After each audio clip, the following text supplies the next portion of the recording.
நம்முடைய வேதாகமத்திலிருந்து இன்னைக்கு ஒரு கதை பார்க்கலாமா? இந்த கதை அகாஸ்வேரு என்ற ராஜா 127 நாட்டு ஆட்சி செய்த காலத்துல நடந்த ஒரு கதை. ஒரு நாள் அகாஸ்வேரு ராஜா தனது ராஜ்யத்தின் அதிகாரிகளுக்கும் தலைவர்களுக்கும் ஒரு பெரிய விருந்தை ஏற்பாடு செஞ்சான். அந்த விருந்தின் போது தனது மனைவி ராணி வஸ்தியை அழைச்சி அவளோட அழக மக்கள் எல்லாருக்கும் காட்டணும்னு விரும்பினான். ஆனா ராணி வஸ்தி வர மறுத்தாள். இதனால் அரசன் ரொம்ப கோபமடைஞ்சு அவளை ராணி பதவியிலிருந்து நீக்கினான். பின்னர் அகாஸ்வேரு ராஜா புதிய ராணியை தேர்ந்தெடுக்க தீர்மானித்தான்.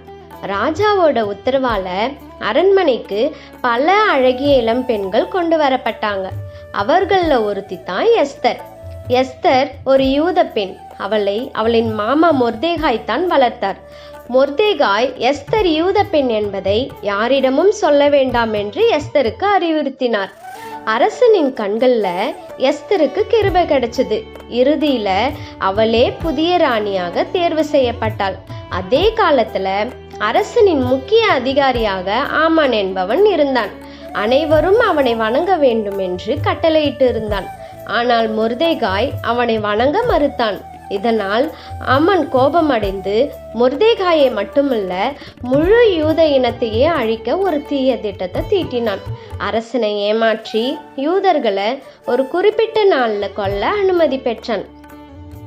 இந்த செய்தி மொர்தேகாய்க்கு தெரிய வந்தப்போ அவன் மிகுந்த துயரத்தில் ஆழ்ந்தான். உடனே எஸ்தரிடம் செய்தி அனுப்பி தனது ஜனங்களை காப்பாற்ற அரசனிடம் மன்றாடுமாறு கேட்டுக்கொண்டான். ஆனால் அரசன் அழைக்காமல் அவனிடம் செல்வது மரண தண்டனை ஏற்படுத்தும் என்பதை எஸ்தர் அறிந்திருந்தார். இருந்தாலும் மொர்தேகாய், நீ இந்த நேரத்திற்காகவே ராணியாக வந்திருக்கலாம் என்று எஸ்தருக்கு நினைவூட்டினான். அப்பொழுது எஸ்தர் யூதர்கள் அனைவரும் 3 நாட்கள் உபவாசம் இருந்து ஜெபம் செய்யுமாறு கேட்டுக்கொண்டாள். பின்னர் துணிச்சலுடன் அரசனிடம் சென்றாள். அரசன் அவளுக்கு கிருபை காட்டினான். எஸ்தர் பெரிய விருந்தை ஏற்பாடு செஞ்சார். அந்த விருந்துக்கு அரசனையும் ஆமானையும் அழைத்தாள். 2வது விருந்தின் போது ஆமான் யூதர்களை அழிக்க திட்டமிட்டதை அரசனிடம் வெளிப்படுத்தினாள். மேலும் தானும் ஒரு யூத பெண் என்று அறிவித்தாள். அரசன் மிகுந்த கோபமடைஞ்சு மொர்தேகாயை கொல்ல ஆமான் கட்டிய தூக்கு மரத்திலேயே ஆமானை தூக்கிலிட்டான்.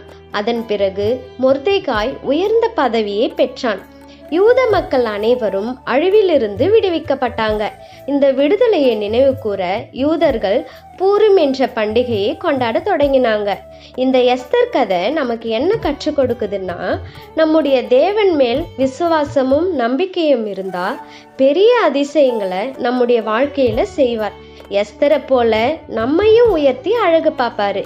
விசுவாசத்தோடு காத்திருக்கிற நம்ம என்றைக்கும் கைவிடவே மாட்டார். ஆமேன்.